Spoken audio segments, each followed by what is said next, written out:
Deputy speaker के वकील इरफान कादिर ने कहा कि मेरे दलाइल फुल कोर्ट की तश्कील पर हैं, अगर आप नहीं सुनना चाहते तो मैं दलाइल नहीं दूंगा।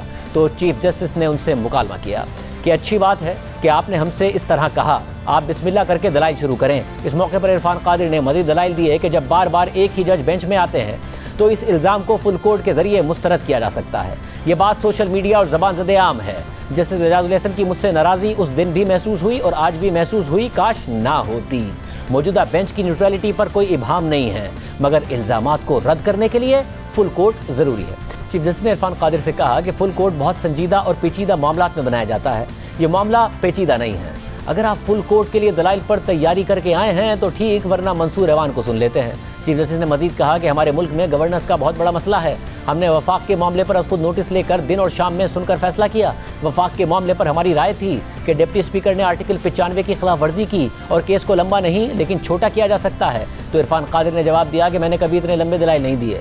चीफ जस्टिस ने मजीद रिमार्क दिए कि मौजूदा केस में हमने खुद नोटिस नहीं लिया। केस में एक ही सवाल है कि पार्टी सरबराह हिदायत दे सकता है या नहीं। आप इस सवाल का जवाब दे चुके हैं कि पार्टी सरबराह हिदायत दे सकता है। इरफान कादिर ने अपने दलाइल में मजीद कहा कि अदालती फैसले की रोशनी में ही वज़ीर आला का दोबारा इलेक्शन हुआ। अगर मुनरिफ अराकीन के वोट मुस्तरद करने का फैसला बदल गया तो दोबारा पोलिंग की ज़रूरत ही नहीं होगी। केस की बुनियादी अदालती फैसला है जिसकी नज़रसानी की अपील पर फैसला पहले ज़रूरी है। अदालत की बात दुरुस्त थी कि सियासी लोग आपस में फैसले करें तो मुल्क के हालात मुख्तलिफ हो सकते हैं। अगर अदलिया मुत्तफिक हो जाए तो भी काफ़ी मसाइल हल हो सकते हैं। सुप्रीम कोर्ट के आर्टिकल 63 के फैसले में तजाद है। ऐसा लगता है कि अदालत दबाव में है। ये ना समझिएगा कि मैं सुप्रीम कोर्ट की बेतौकीरी कर रहा हूँ।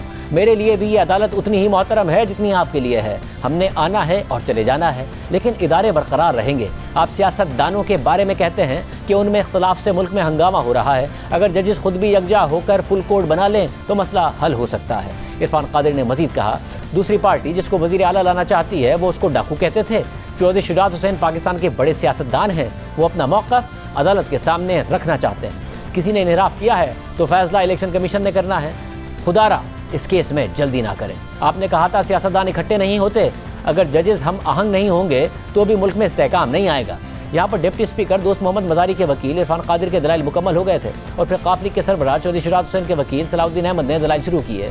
उन्होंने मौक़िफ़ इख्तियार किया कि अदालत को वो ख़त भी पेश करेंगे जो अराकीन को लिखे गए थे। फरीक बनने की दरख्वास्त चौधरी शुजात हुसैन और काफ लीग की बतौर पार्टी है। तो जस्टिस एजाजुल हसन ने उनसे कहा कि आप केस के हक़ाइक़ पर जा रहे हैं। अदालत ने कानूनी नुक्ते का तयन करना है। बैरिस्टर सलाहुद्दीन ने नुक्ता उठाया कि ख़त कब लिखे गए और कब मिले। अदालत ने पहली समाअत पर ये सवाल पूछे थे।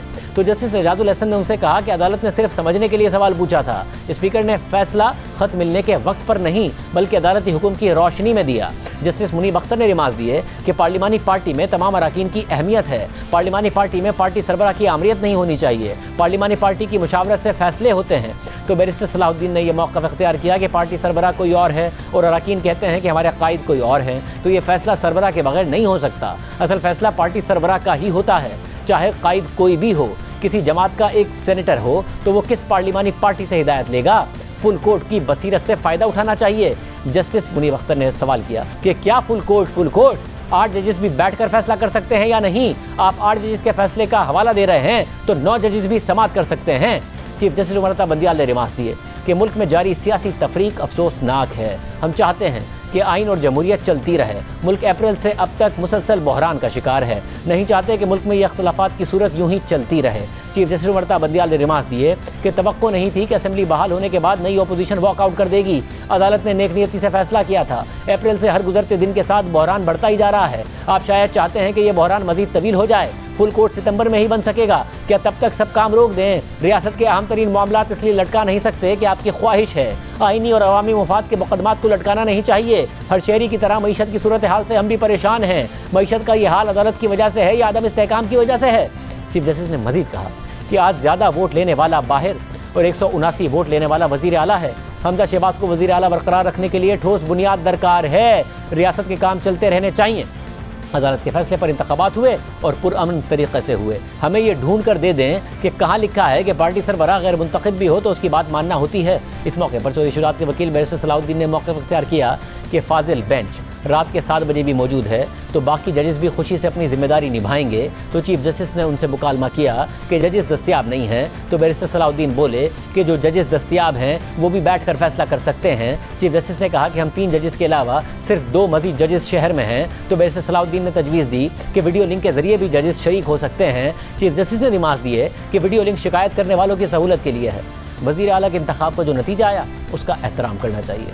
बैरिस्टर सलाहुद्दीन ने मौक़िफ़ अख्तियार किया कि अमेरिका में जजेस सियासी जमातें और हुकूमत तैनात करती हैं। शुक्र है पाकिस्तान में ऐसा निज़ाम नहीं है। काफ लीग के अरकान को टिकट चौधरी शुजात हुसैन ने ही जारी किए थे। अदालत ने स्पीकर के वोट मुस्तरद करने के अख्तियार पर वाज़ेह फैसला दे रखा है। जस्टिस एजाजुल एहसन ने इस्तफसार किया कि अगर आपकी बात मान ली जाए तो क्या अरकान असेंबली डमी हैं। तो चौधरी शुजात हुसैन के वकील ने जवाब दिया कि अगर जलसे में अरकान को कहा जाए कि फ़लाँ को सपोर्ट करना है तो क्या ये पार्लिमानी पार्टी का इजलास तसव्वुर होगा। जस्टिस एजाजुल एहसन ने रिमार्क दिए कि MPS को डमी के तौर पर डील करना अवाम की तौहीन है। इस नुक्ते पर चौधरी शुजात के वकील बैरिस्टर सलाहुद्दीन के दलाइल मुकम्मल हो गए थे और अदालत ने एक और वक्फा कर दिया था। फिर 9 बजे के बाद अदालत ने फैसला सुनाया और फुल कोर्ट बनाने की इस्तदा मुस्तरद कर दी। उसके बाद PDM मीडिया पर आई और उन्होंने अदालती कार्रवाई का हिस्सा बनने से बॉयकॉट का ऐलान कर दिया। इजाज़त दीजिए, अल्लाह हाफ़िज़।